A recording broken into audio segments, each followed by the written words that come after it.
Nagbabalik ang Ulat Bayan Weekend. Patuloy pa rin inaapula ang sunog na sumiklab sa isang residential area sa Vitas, Tondo, Maynila.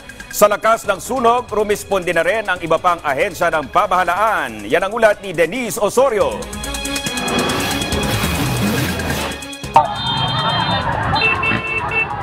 Isang malaking sunog ang sumiklab sa isang residential area sa kabaan ng Road 10 sa Vitas, Tondo, Manila, kasama sa nasusunog mula sa Tenement Building 27 hanggang 23. Ayon sa Bureau of Fire Protection o BFP, nagsimula ang sunog bandang 11:41 kaninang umaga at mabilis na kumalat dahil gawa sa kahoy at ibang magagaan na material ang karamihan ng mga bahay dito at pinalala lalo ng malakas na hangin. Itinaas ng BFP ang alarma sa Task Force Alpha noong 12:24 ng tanghali at itinaas muli sa Task Force Bravo ni Fire Superintendent Banyaga noong 1:31 ng hapon.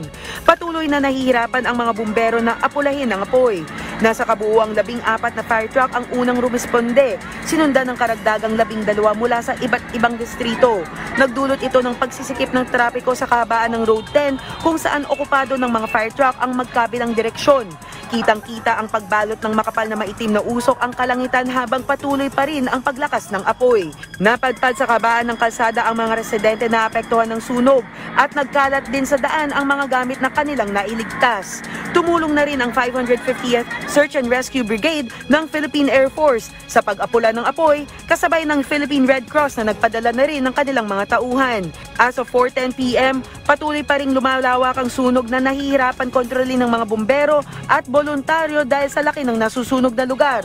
Sa pinakahuling ulat, patuloy pa ring inaapula ng mga bumbero ang sunog at wala pang inilalabas na impormasyon ng BFP ukol sa sanhi ng sunog, bilang ng mga apektadong residente o kabuuang pinsala.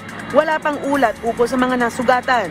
Denise Osorio, para sa Pambansang TV, sa Bagong Pilipinas.